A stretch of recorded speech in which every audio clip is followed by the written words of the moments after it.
চোপড়ার চা বাগানগুলিতে ঘুরছে ভয়ঙ্কর লুপা পোকা। রোগা হয়ে যাচ্ছে চা গাছ।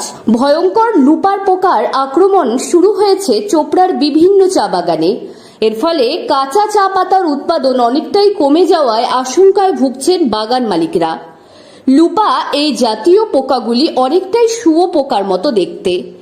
এই লুপা পোকার উপদ্রবে মাথায় হাত পড়েছে চোপড়ার ছোট বড় চা বাগান মালিকের। মোহাম্মদ শাহনওয়াজ আশরাফ, ডাক নাম বাবুল করে ডাকি। আচ্ছা, বলছি কত বিঘা জমি রয়েছে আপনার চায়ের? আমার চায়ের 4 একরের মতো আমার নিজস্ব আছে, আমার বাবার আর কি। কোথায় সেটা? সেইটা হচ্ছে হাফতিয়াগঞ্জ অঞ্চল, চোপড়া ব্লকে। আচ্ছা, এই চা চাষ করতে গিয়ে আপনাদের এখন কি কি সমস্যার সম্মুখীন হতে হচ্ছে?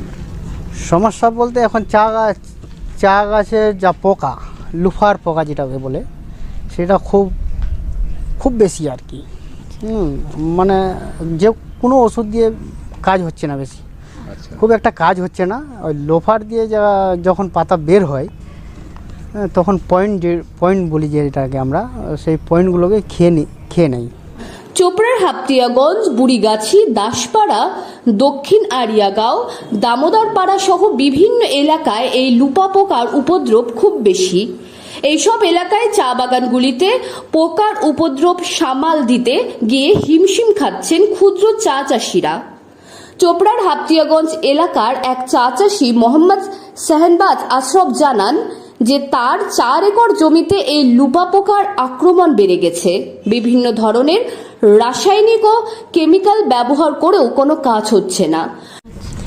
তো খুবই মানে এই যে কেমিক্যাল দিয়ে কেমিক্যাল আগে আমাদের দিতে হতো, 1বার বা 2বার স্প্রে করলে আমাদের হয়ে যেত অল্প দামের। এখন কিন্তু দামও বেশি, কিন্তু সেরকম কিছু কাজ করছে না।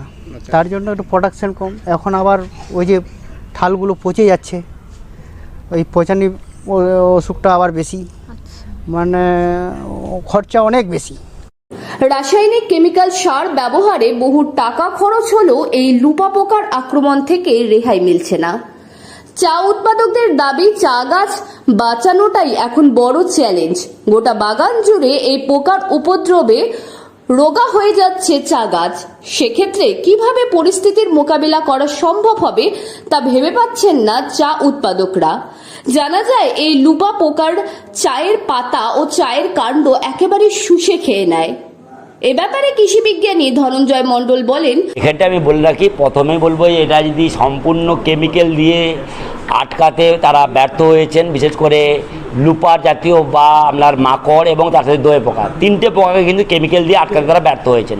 এটা টেম্পোরারি হয়তো কমে যাচ্ছে, 2 দিন পরে বা 4 দিন পরে দেখা যাচ্ছে আবার বেড়ে যাচ্ছে, আলটিমেটলি তাদের ফলনে মার খাচ্ছেন। প্রাকৃতিক কিছু উপায় কৃষিকাজ করলেই একমাত্র এই সমস্যা থেকে রেহাই পাওয়া সম্ভব। উত্তর দিনাজপুর থেকে প্রিয়া গুপ্তার রিপোর্ট, লোকাল 18 বাংলা।